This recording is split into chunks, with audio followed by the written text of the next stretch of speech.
The officer decided who the man was before he even reached the window, before he saw the license, before he heard a single word. And in that moment, everything that followed became inevitable. Red and blue lights reflected across the empty highway. Late evening, traffic thin, the kind of shift where boredom turned small suspicions into certainty. Officer Daniel Reeves leaned forward in his patrol car, watching the dark sedan ahead.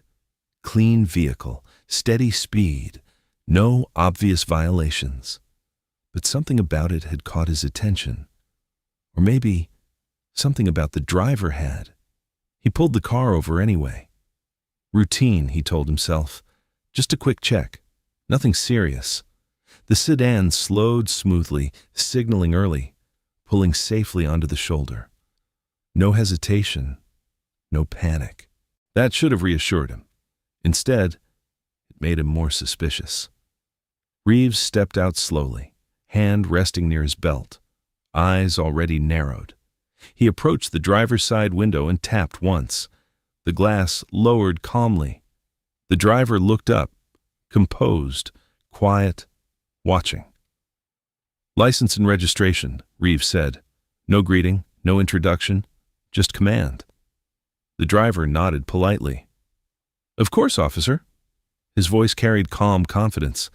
That calm irritated Reeves instantly because it didn't match the story already forming in his head. The man handed over his documents, clean movements, no shaking hands, no nervous explanations, just compliance. Reeves scanned the license briefly. His eyes paused, then moved away. He hadn't noticed the name yet. He wasn't really looking. He was confirming assumptions. "What are you doing out here tonight?" Reeves asked. "Driving home," the man replied. "From where?" "Work." "What kind of work?" The questions came quickly now, sharp, testing. The man answered each one calmly, without defensiveness, without frustration. And somehow, that made Reeves push harder. "You know why I stopped you?" the officer asked. "No," the man replied honestly. Reeves hesitated, because there wasn't a real reason, just instinct. An instinct felt safer than admitting uncertainty. "You were weaving," he said finally. The man nodded slowly. "I understand." No argument, no challenge, just acknowledgement. And that unsettled Reeves more than resistance would have. Passing cars rushed by. Wind moved softly through the open window. The moment stretched longer than it needed to, because something invisible had already entered the interaction. Bias, expectation, power. Reeves stepped back toward his patrol car. He looked down at the license again. Really looked this time. And something inside him shifted slightly. But not enough yet. Not until later.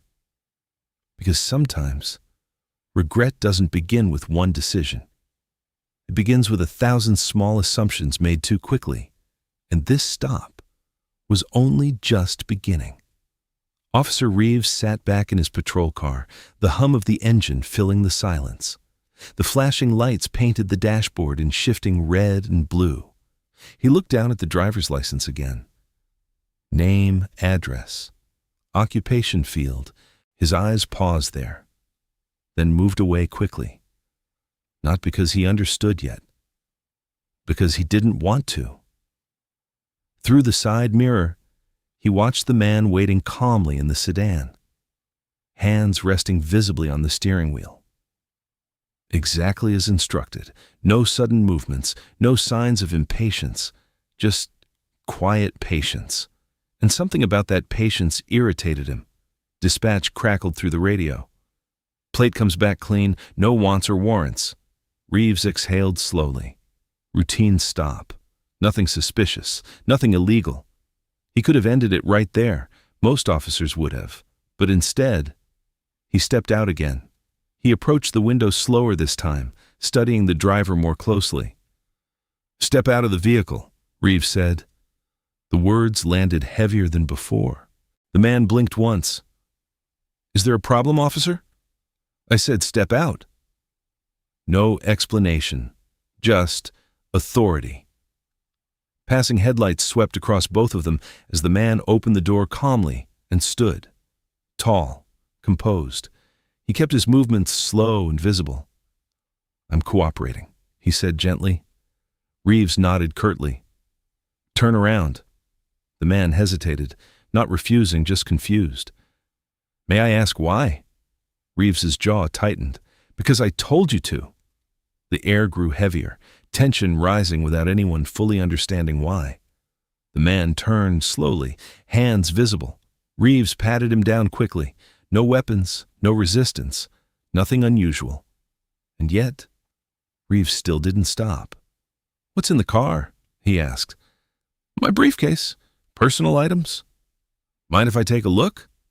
The man paused. "Careful now. You're asking for consent?" "Yes." The question lingered between them. A quiet line drawn in the air. The man looked directly at him. "Officer, am I being detained for something specific?" Reeves felt irritation rise again.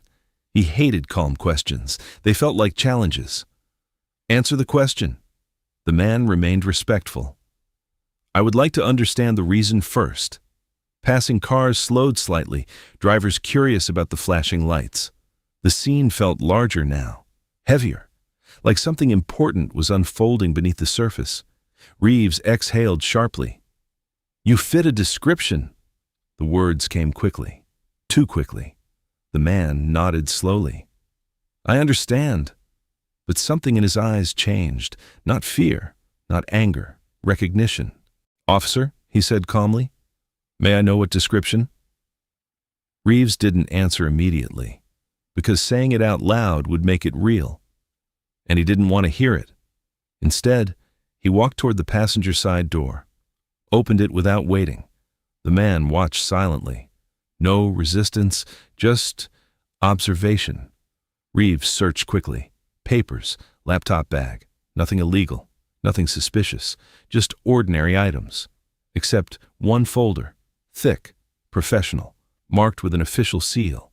He paused, looked closer, and for the first time, uncertainty replaced certainty.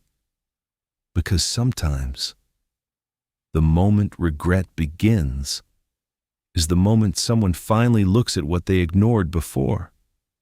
Officer Reeves held the folder in his hands a moment longer than necessary. The flashing lights from the patrol car washed over it in red and blue waves. Official seal, embossed lettering, not something you usually found inside an ordinary briefcase. His certainty wavered for the first time. Behind him, the man stood quietly, hands relaxed at his sides, watching, not confrontational, not afraid, just aware. And that awareness made Reeves uncomfortable. "What is this?" Reeves asked, flipping the folder open without waiting for permission. Inside were documents, legal papers, court filings, official correspondence stamped with federal markings, names he recognized, agencies he knew better than to take lightly. He paused, brows tightening. The man spoke calmly behind him. "That contains confidential material, officer." The tone wasn't threatening, it wasn't angry, just factual, that somehow felt heavier. Reeves turned slowly. "You a lawyer or something?" he asked, half dismissive. "Yes." The answer came without hesitation. Reeves nodded once, still skeptical. "Lots of lawyers around." "Yes," the man agreed softly, "but not many handling federal civil rights litigation." The words landed quietly, but they hit harder than anything else said so far. Reeves felt something shift inside him. Not fear, not yet, just awareness. He looked back down at the folder. Case numbers, legal briefs, names of departments, internal investigations. Suddenly, the stop didn't feel routine anymore. Passing headlights swept across them again. The highway noise felt louder now, closer, as if the world had leaned in to watch. "You said you were driving home from work," Reeves said slowly. "I was." "What kind of work takes you out this late?" The man met his eyes calmly. "Preparing a case." "What kind of case?" The man hesitated, not refusing, choosing. "A misconduct case," he said finally. Reeves felt the words like a sudden drop in temperature. "Against who?" he asked quickly. The man didn't answer immediately. Instead, he tilted his head slightly. "Officer, may I ask why I was stopped?" The question returned like a mirror. And this time, Reeves didn't have an easy answer. He shifted his weight, cleared his throat. "You were weaving." The words sounded weaker now, less certain. The man nodded slowly. "I see." Silence stretched between them, heavy, uncomfortable. Reeves closed the folder slowly, the edges of his confidence beginning to fray, because the story he had created in his head no longer matched the reality in front of him, and the gap between those two things was growing. Fast. "Step back toward the car," Reeves said finally. The command felt automatic, habit, control, but underneath it, doubt had begun to grow. The man complied again, calm, measured, watching carefully now, not just the officer, but the moment itself. Reeves returned to the patrol car, sat inside, looked at the license again, really looked this time, full name, title, professional credentials, and suddenly he realized he knew exactly who this man was. The breath caught in his throat. Because sometimes regret doesn't arrive slowly. Sometimes it hits all at once. Inside the patrol car, the world felt suddenly smaller. The flashing lights reflected across the windshield like warnings he hadn't noticed before. Officer Reeves stared down at the license again. This time, he read every detail. Name, Marcus Hale. Occupation, attorney, Federal Civil Rights Division. His stomach tightened. He knew the name. Everyone in the department knew the name. Marcus Hale wasn't just another lawyer. He was the attorney currently leading several high-profile investigations into police misconduct across the state. Cases that had ended careers, cases that had changed policies, cases officers talked about quietly, with respect, frustration, or fear, depending on who you asked. And Reeves had just searched his car without clear cause. A slow realization spread through him, not loud, not dramatic, just heavy. He replayed the stop in his mind, the tone, the commands, the assumptions, the way he hadn't listened. Outside, Hale stood calmly beside the sedan, watching the patrol car, not impatient, not angry, just waiting. And that waiting felt heavier than any confrontation would have. Reeves stepped out again. The night air felt colder now. Every step toward Hale carried weight. Authority felt different when certainty disappeared. "Mr. Hale," he began. The use of the name alone changed the tone instantly. Hale noticed. "Yes, officer?" Reeves hesitated, words caught in his throat, because admitting uncertainty felt unfamiliar, and admitting regret felt worse. "I reviewed your documents," he said carefully. "I see that," Hale replied calmly. "No accusation, just acknowledgement." Reeves shifted slightly. "I wasn't aware who you were earlier." Hale tilted his head gently. "That's not unusual." The response carried no edge, and somehow that made Reeves feel more exposed. Silence settled between them. Passing headlights flashed across their faces. The moment stretched, waiting for honesty. "Did I actually violate any traffic law?" Hale asked quietly. The question landed directly. No hostility, just truth-seeking. Reeves hesitated, then shook his head slowly. "No." The admission felt heavier than anything else said that night. Hale nodded once. "I thought so." No triumph, no anger, just understanding. Reeves exhaled slowly. He felt the weight of his earlier behavior pressing down, not just professional risk, personal reflection.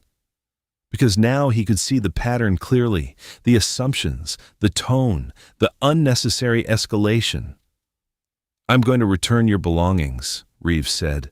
His voice sounded different now, less sharp, more careful. Hale watched him quietly. And for the first time, Reeves felt like the one being evaluated, not by authority, by character. Because sometimes, the moment someone realizes who you are is less powerful than the moment they realize who they've been. Officer Reeves handed the folder back carefully. Too carefully, like it weighed more than paper should. Marcus Hale accepted it calmly. No sudden movement, no dramatic reaction. Just quiet professionalism. And that calm made the moment heavier. Most people would have argued by now, raised their voice, demanded explanations. Hale did none of that. He simply watched. And being watched felt worse than being accused. The highway noise filled the silence between them. Cars rushing past, wind brushing against the shoulder, everything felt ordinary. Except the space between two men standing under flashing lights. I apologize for the inconvenience, Reeves said finally. The words sounded rehearsed, automatic, department approved. Hale nodded slowly. I appreciate the acknowledgement, he replied. Not forgiveness, not confrontation, just acceptance. Reeves shifted his weight again. He wanted to say more, needed to, but didn't know how, because what needed to be said wasn't just about procedure. It was about assumptions, and assumptions were harder to admit. May I ask something honestly? Hale said quietly. Reeves nodded. Yes. Why did you really stop me? The question landed directly. No escape, no vague answers, just truth waiting to be spoken. Reeves hesitated. Every instinct told him to stay professional, stay vague, avoid risk. But something about Hale's calm presence made avoidance feel smaller than honesty. I thought, he began, then stopped. The words felt heavy in his mouth. I thought you looked suspicious. Hale didn't react immediately, just nodded once. And what made me look suspicious? The question wasn't aggressive. It wasn't sarcastic. It was honest. And honesty forced reflection. Reeves swallowed. He looked down briefly, then back up. I don't know, he admitted quietly. The truth sounded uncomfortable, because saying it out loud revealed something deeper, something he hadn't wanted to face. Hale watched him carefully, not judging, just listening. And that made the silence stretch longer. Officer, Hale said softly, most people don't realize their assumptions until they hear themselves say them. The sentence landed gently, but it cut deeper than anger would have. Reeves felt the weight of it settle inside him. He replayed the stop again, the tone, the commands, the way he had escalated without reason, and slowly, regret replaced defensiveness. I shouldn't have searched your vehicle without clearer cause, Reeves said. The admission came slowly, carefully, real. Hale nodded. That's true. No lecture, no accusation, just agreement. And somehow that felt heavier than criticism, because sometimes silence reveals mistakes louder than confrontation ever could. The flashing lights felt brighter now, not because they had changed, because Reeves had. He stood beside the patrol car, unsure what to do with his hands. Authority had always felt simple before, clear rules, clear roles, clear control. But now, control felt different, fragile. Marcus Hale remained calm, not rushing back into his car, not trying to prolong the interaction either. Just present, waiting. And that patience forced Reeves to stay inside the moment instead of escaping it. You handle misconduct cases, Reeves said quietly. It wasn't a question. Hale nodded. Yes. Reeves exhaled slowly. That must mean you've seen a lot.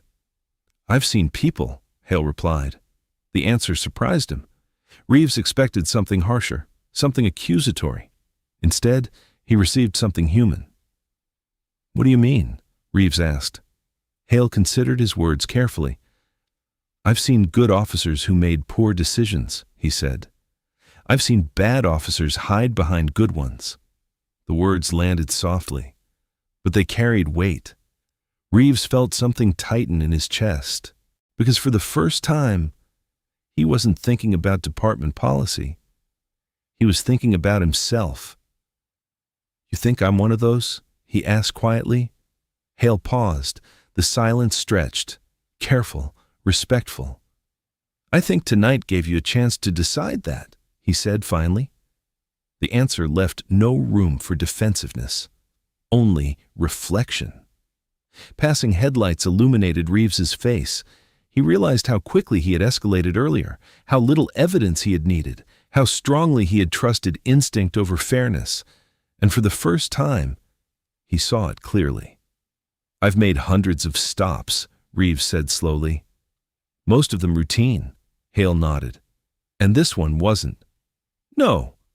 The admission came easily now, because denial felt impossible.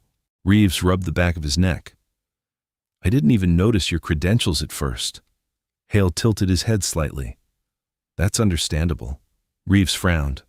No, he said quietly. It's not.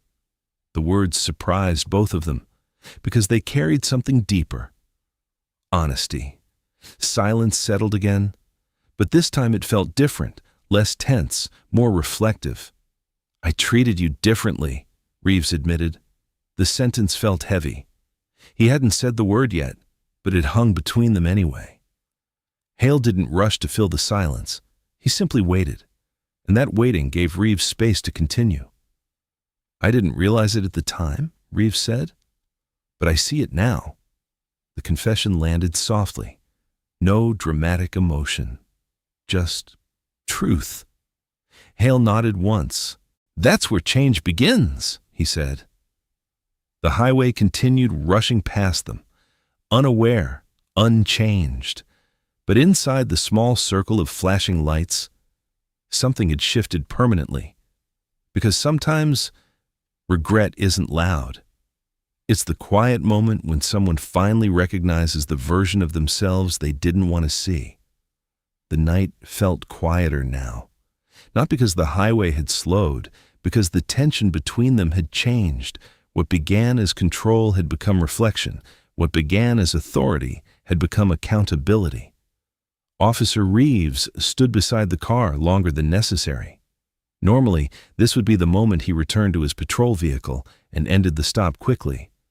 But something held him there. A need to finish the conversation, honestly. I've pulled people over for years, he said slowly. Sometimes I don't even realize why until later. Hale nodded. That's more common than people admit. Reeves looked down briefly. I always told myself it was instinct, he said. Experience. And tonight? Hale asked gently. Reeves hesitated, then answered honestly. Tonight felt different.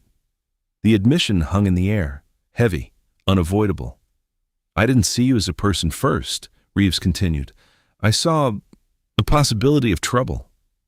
He didn't say the word. He didn't have to. It existed between them already. Hale didn't interrupt, didn't judge, just listened. And that listening forced Reeves to keep going. I've never thought of myself as that kind of officer, Reeves said quietly. The confession sounded almost like disbelief. But tonight, he added, voice lower, I can't ignore what I did.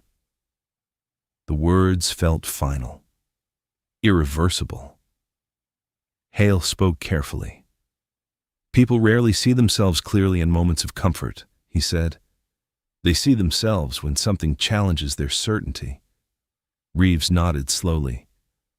That's happening right now. Passing headlights washed over them again. The flashing patrol lights felt less like authority now, and more like exposure. I could file a complaint, Hale said calmly, not threatening, just factual. Reeves nodded. I know. Silence followed, long, heavy, because both understood the weight of that possibility. But I'm more interested in what happens next, Hale continued. Reeves looked up. What do you mean? I mean, Hale said gently, what you do after recognizing the mistake matters more than the mistake itself. The words landed deeper than any punishment could. Reeves swallowed slowly. I don't know what to do with this yet, he admitted. That's honest, Hale replied. The tension shifted again. No longer confrontation, no longer apology, just understanding. Reeves handed back the license fully now, both hands, careful, respectful. Their fingers brushed briefly as Hale accepted it. A small moment, but it felt symbolic. You're free to go, Reeves said quietly. The words sounded different this time. Not dismissal, release. Hale nodded once. Thank you. He turned toward his car, paused, then looked back. For what it's worth, you didn't stay defensive. That matters. Reeves didn't know how to respond, because hearing that felt heavier than criticism. Hale opened the door, sat inside, closed it gently. The engine started, headlights turned on, and suddenly, Reeves realized something. The lesson wasn't about the man he had stopped. It was about the officer he chose to become after this moment. The sedan pulled back onto the highway slowly. No sudden acceleration, no dramatic exit, just quiet movement disappearing into the night. And somehow, that made the moment heavier. Officer Reeves stood alone on the shoulder for several seconds after the car vanished. The flashing lights behind him continued their rhythm. Red, blue, red, blue. The same pattern as always. But everything felt different now. He walked back to his patrol car slowly. Each step felt deliberate. Not because he was tired, because he was thinking. Inside the vehicle, he sat without starting the engine. The radio crackled softly with distant dispatch chatter. Routine calls, routine voices. The world moving forward without pause. But Reeves remained still. Replaying everything, the tone he used, the commands, the assumptions he made before knowing anything real. And for the first time, he didn't justify it. He didn't defend it. He just saw it. Clearly. He thought about the moment Hale asked, "What made me look suspicious?" The question echoed louder now, because he had no honest answer, only instinct. An instinct had been shaped by things he had never fully questioned before. Reeves leaned back in his seat, closed his eyes briefly. He realized something uncomfortable. The regret wasn't about stopping a powerful attorney. It wasn't about professional risk. It was about the realization that if Hale had been someone unknown, someone without credentials, he might never have recognized the mistake. And that thought stayed with him longer than anything else. Outside, cars continued rushing past, unaware, unchanged. But inside the patrol car, something fundamental had shifted. He turned off the flashing lights. The darkness returned instantly. Quieter, more honest. Reeves picked up the radio, paused, then spoke calmly. "Dispatch, traffic stop concluded. No citation issued." His voice sounded steady, but inside, he felt different, less certain, more aware. He pulled back onto the highway slowly, driving forward into the night, and for the first time in years. He wasn't just watching the road, he was watching himself. Because sometimes, the loudest moment of change isn't confrontation. It's the quiet realization that the person you thought you were and the person you actually became in a single decision are not always the same. And once you see that clearly, you can't unsee it.